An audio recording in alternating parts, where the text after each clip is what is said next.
Listen. Truly listen. Beyond the noise of the traffic outside, beyond the hum of the machine in front of you, beyond the restless chatter of the mind. Can you hear it? It is a sound so constant we have learned to tune it out, yet it is the most significant sound in the universe. It is the rhythmic ticking of the clock on the wall, slicing eternity into seconds. It is the drum of your own heart, beating a rhythm it cannot sustain forever. It is the sound of the wind moving through ancient trees that were saplings when your ancestors were children, and will remain as silent sentinels long after your name has been forgotten by history. There is a profound, primordial truth that you have carried in the marrow of your bones since the moment you first gasped for air. It is a silent knowledge that sits in the background of every birthday party, every wedding toast, every embrace, and every lonely night staring at the ceiling. With a terrifying certainty that everything ends. You knew it even as a child. Do you remember? When the toy you cherished more than any treasure shattered on the floor, and for the first time, you felt the cold shock of irreversibility. You realized that things can be broken in a way that no glue, no prayer, and no tears can fix. You watch the seasons turn, the vibrant green of summer surrendering to the decay of autumn. The leaves turning to gold before rotting into the black earth of winter. You have stood by the ocean, watching a wave rise majestic, proud, towering only to crash and dissolve back into the indistinguishable brine, as if it never held a shape at all. You have watched people leave. Perhaps they walked out of a door in anger and never returned. Perhaps they drifted away slowly, carried by the subtle, relentless currents of time and distance. Or perhaps you have stood on the edge of an open grave, the smell of rain and wet earth filling your senses, realizing that the hand you used to hold, the voice that used to comfort you, has become a ghost in the corridors of memory. Even right now, as these words flow into your consciousness, the architecture of your existence is crumbling and rebuilding itself. The cells that compose the fortress of your body are dying and being reborn in a silent, invisible wildfire. The breath you just took is gone, exiled to the past, never to be inhaled again.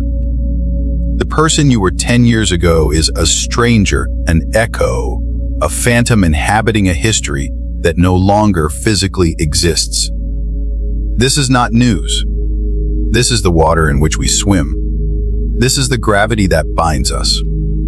Yet, we spend our entire lives building intricate labyrinths to hide from this truth.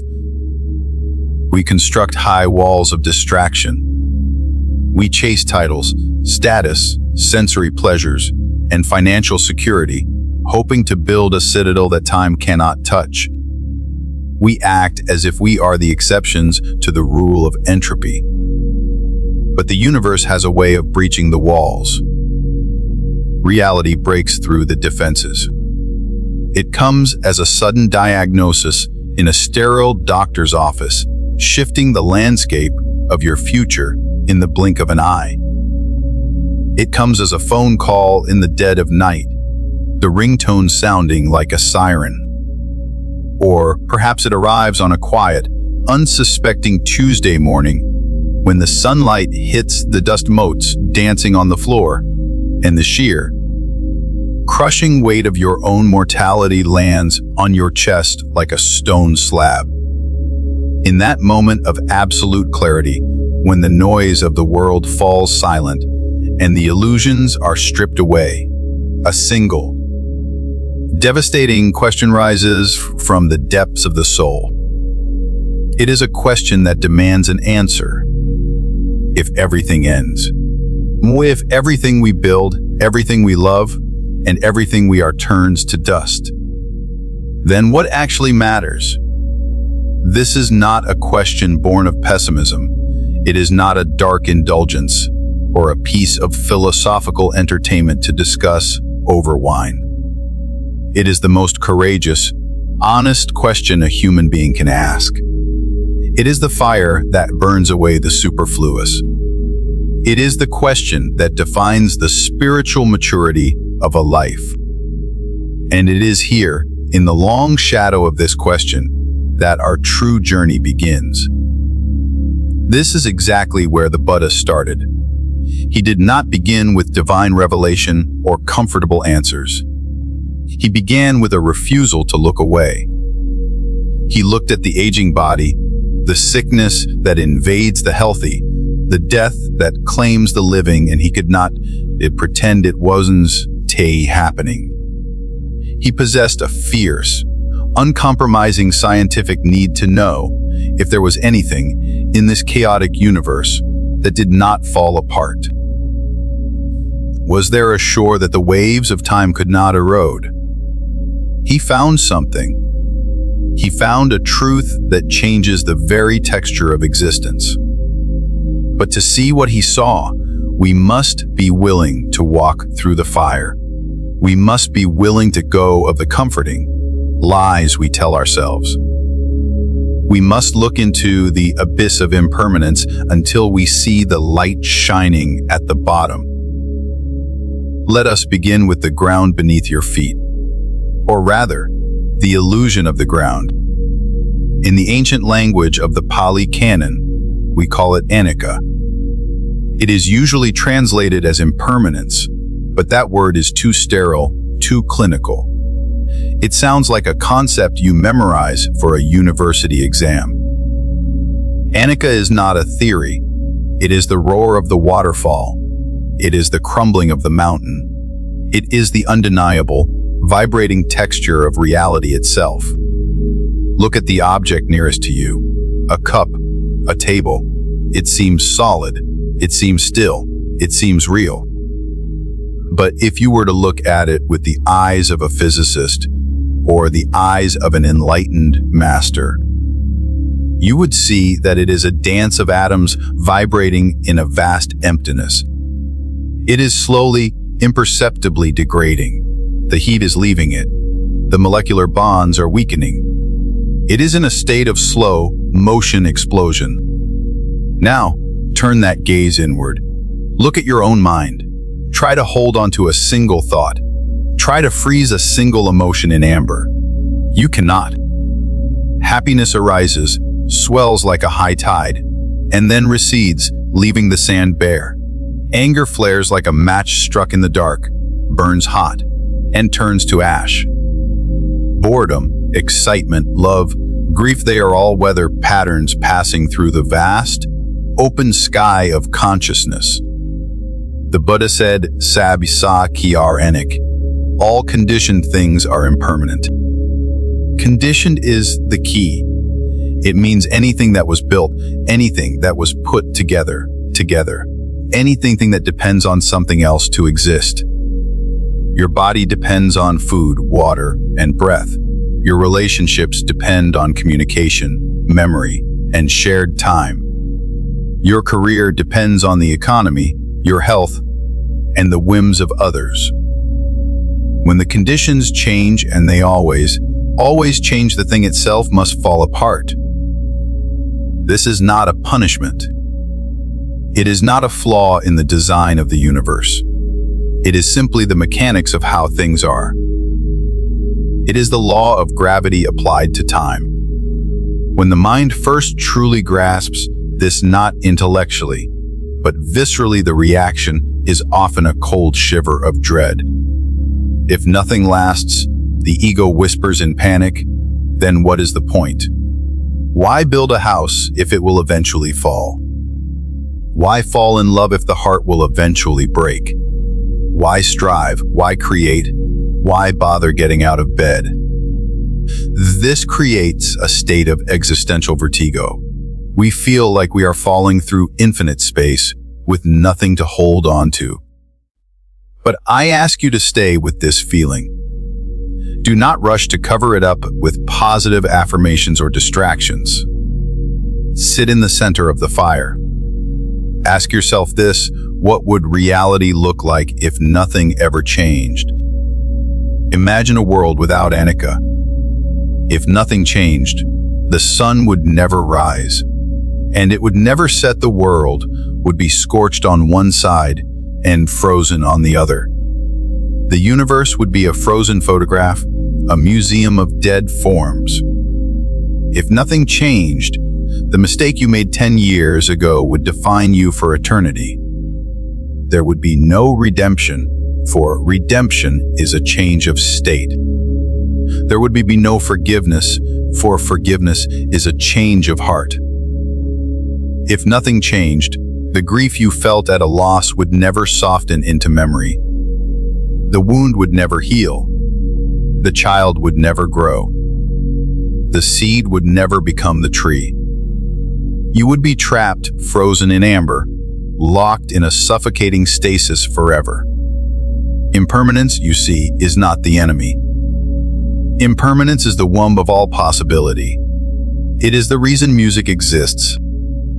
A melody is only beautiful because the notes do not last. If a note lasted forever, it would be a torture signal, not a song. It is the silence between the notes that makes the music. It is the reason stories move us. A story is the transformation of character over time. Without change, there is no narrative. It is the reason love is precious. We cherish the flower not because it is carved of unyielding stone, but because it blooms for a fleeting moment and then returns to the earth. The fragility of the moment is precisely what gives it its value. The scarcity of time is what creates the diamond of meaning. The suffering we feel does not come from the change itself. The seasons do not suffer when they turn from green to gold. The clouds do not weep when they dissolve into the blue. The suffering comes from our resistance. It comes from the part of us that stands in the middle of the rushing river of life, digging our heels into the mud, screaming at the water to stop flowing. But the water will never stop. So, the question shifts. How do we live in a river? How do we build a life on a foundation that is always moving? To understand this, we must learn to see with two eyes. We must cultivate a stereoscopic vision of truth. The Dharma speaks of two levels of reality. Imagine the ocean. On the surface, there are waves. Each wave is distinct. It has a height, a shape, a velocity, a direction. You can name a wave. You can surf a wave. You can be crushed by a wave. This is the level of conventional truth, or samuti, saka. At this level, you have a name. You have a history. You are a mother, a father, a doctor, an artist. You have a bank account, a reputation, and a social security number. You have responsibilities. And let us be clear, these things are real. If you step in front of a moving bus, the laws of physics will not care about your philosophy. If you betray a friend, the relationship will shatter. Conventional truth is the map we use to navigate the world of form. But look deeper. Look beneath the churning surface. What is the wave, really? It is just water. It is a temporary movement of the entire ocean. There is no line where the wave ends and the ocean begins. The wave is a process, not an entity. It is the ocean waving. This is ultimate truth, or paramatha, saka. At this level, what you call yourself is revealed to be a flowing river of sensations, perceptions, thoughts, and consciousness. There is no solid, unchanging nugget of you at the center. There is just the seeing, the hearing, the feeling, the thinking. You are a verb, not a noun. You are an event, not a thing. Here is the master key that unlocks the prison. These two truths are not enemies. They are not true and false. They are depth and surface. You do not deny the wave to appreciate the water. You do not deny the water to respect the wave. The confusion and the despair comes when we mix up these levels. We try to find ultimate, unshakable permanence in the conventional world. We try to make a relationship last forever. We try to make our bodies young forever. We try to freeze the wave. This is impossible, and it breaks our hearts. Or, equally dangerous, we use the ultimate truth to bypass our human responsibilities. We say, everything is an illusion, so it doesn't matter if I hurt you. It doesn't matter if I ignore my debts. It's all just emptiness. This is what we call spiritual bypassing. It is a trap. It is a form of dissociation masquerading as wisdom. So, we must ask the question again, with more nuance now, what matters? The answer depends on how deep you are looking. Let us start with the life you are living right now. The life of breakfast and traffic jams and emails and bedtime stories. There is a persistent myth that to be spiritual, you must reject the world. You must view your job as a distraction and your family as an anchor holding you back from enlightenment.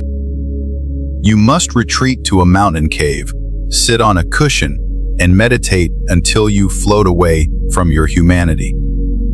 This is a profound misunderstanding of the Buddha's teaching. The Buddha did not speak only to monks in secluded forests.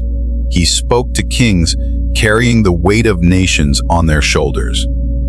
He spoke to merchants managing vast wealth. He spoke to parents raising children amidst the chaos of a household. He did not tell them, leave it all behind. He told them, here is how to engage with it gracefully. He gave us the Sig Lavda Sutta, a code of discipline for the layperson. It is remarkably grounded. It is not about metaphysical speculation. It is about how to honor your parents, how to cherish your spouse, how to be a loyal friend, how to treat your employees with dignity and fairness. Why did he care about these mundane things if everything is impermanent? Why polish the brass on a sinking ship? Because of karma. In the West, we have turned karma into a cosmic reward system, a vending machine where you put in a good deed and get a parking spot, or a weapon of moral judgment to explain away misfortune. But karma simply means action. It is the law of cause and effect in the moral universe, just as gravity is the law of cause and effect in the physical universe. Every time you act, you are sculpting your own mind.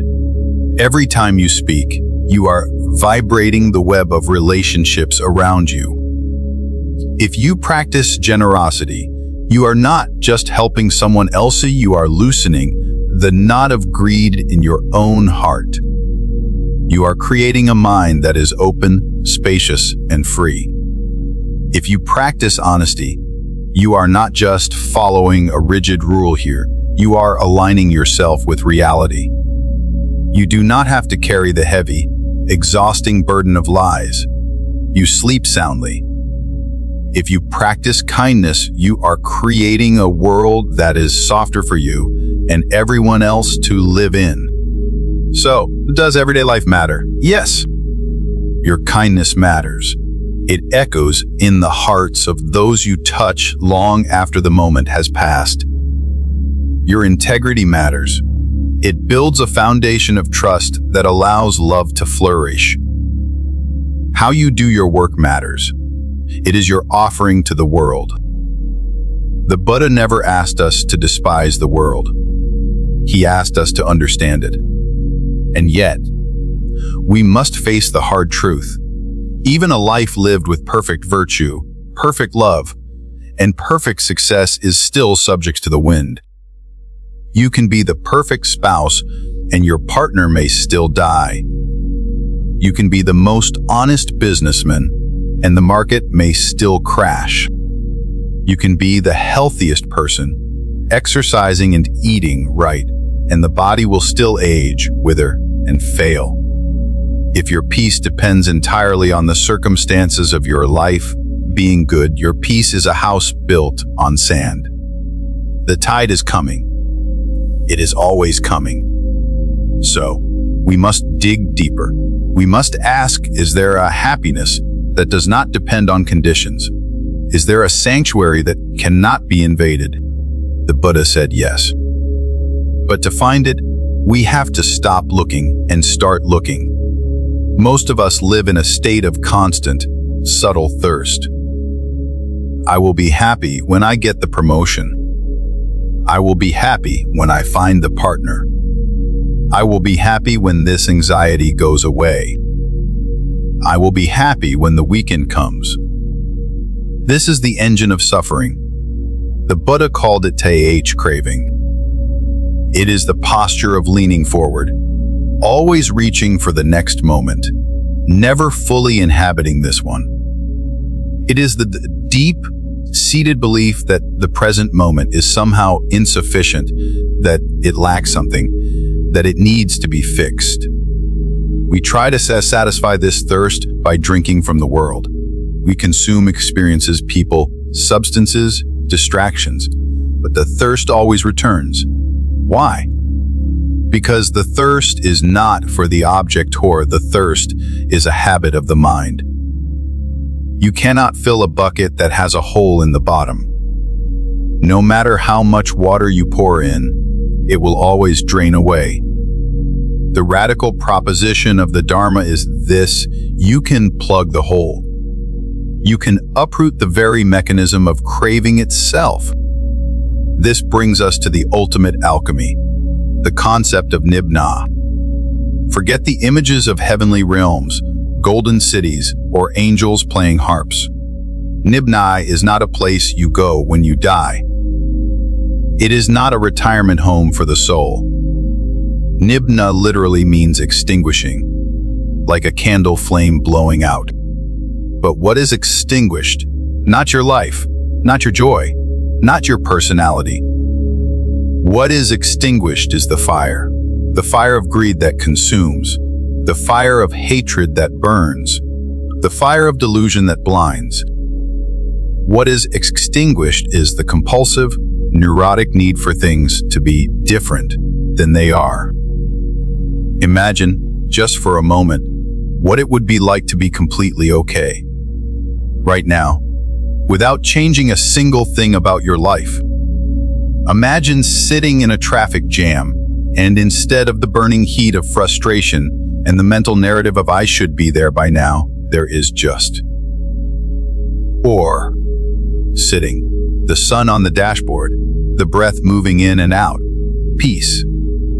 Imagine facing a loss, and while there is sadness, there is no screaming protest against the universe.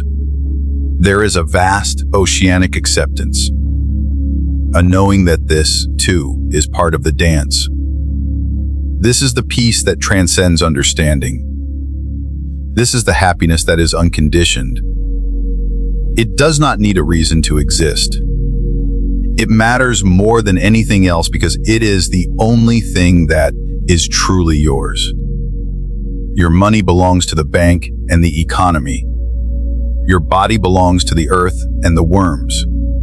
Your reputation belongs to public opinion. But your liberation, the freedom of your own mind, that is the one jewel that cannot be stolen, cannot be taxed, and cannot be destroyed. And the most beautiful part of this teaching is that this freedom is not reserved for the chosen few. It is not a VIP club for ascetics who sleep on beds of nails or float in the air. You do not have to shave your head. You do not have to leave your family. You do not have to move to a damp cave in the Himalayas. The Taṇhā is beneath your feet, right now in the middle of your messy, beautiful, complicated life. The Buddha offered the Noble Eightfold Path, not as a ladder to climb away from the world, but as a way to walk through the world with eyes wide open. Think of the path as a wheel. It begins with right view. This is simply the perspective shift. It is putting on the glasses that see impermanence clearly. It is realizing that chasing lasting happiness in temporary things is a game you cannot win, and deciding to stop playing that game. It moves to right intention. This is the orientation of the heart. It is the quiet resolve to move from grasping to letting go, from ill will to kindness, from cruelty to compassion. You can practice this while driving to work. You can practice this while waiting in line at the grocery store. Then the path touches the ground. Right speech, right action, right livelihood. This is the yoga of daily life. When you choose to speak the truth, even when a lie would be easier, that is the path. When you choose to forgive instead of retaliate, that is the path. When you do your work with honesty, refusing to exploit others for gain, that is the path. You are turning your life into a vehicle for awakening. And finally, the training of the mind. Right effort, right mindfulness, right concentration. This is the art of paying attention. You do not need to meditate for 4 hours a day. Can you be fully present for one breath? Can you feel the sensation of the steering wheel in your hands? Can you really listen to your child without planning your response? Mindfulness is not a special trance-like state. It is simply intimacy with reality. It is the refusal to live on autopilot. It is waking up. When you practice this way, the distinction between spiritual life and daily life dissolves. Washing the dishes becomes a meditation on cleansing and care. Dealing with a difficult boss becomes a training in patience and equanimity. The joy of a sunset becomes a lesson in appreciation and letting go. You become a lotus flower. The lotus has its roots in the mud of the swamp, the mud of stress, bills, conflict, and noise. But it rises through the water and blooms in the sunlight, pristine and untouched. It does not deny the mud, it uses the mud as fuel to grow. So we return to the beginning. The circle closes. You are standing on the precipice of time. The wind is blowing. Everything you see is fading. The script of your life is being rewritten every second. If everything ends, what actually matters? Perhaps the answer is not a thing, but a way of being. What matters is to love the world without trying to possess it. To hold your life like you would hold a small bird in your hands gently enough that you don't crush it, but firmly enough that you feel its heartbeat. To engage fully, to work passionately, to love deeply, all while knowing that the sun will set. This knowing does make life less meaningful. It makes it infinitely more precious. Because this moment will never come again. This conversation, this breath, this specific quality of light hitting the wall. It is a miracle that is vanishing as it appears. So do not turn away. Do not close your heart. All conditioned things are subject to decay, the Buddha whispered as he left this world. Strive on with diligence. It was not a command. It was an invitation. The door is unlocked. The path is clear. The only question left is, are you ready to walk it?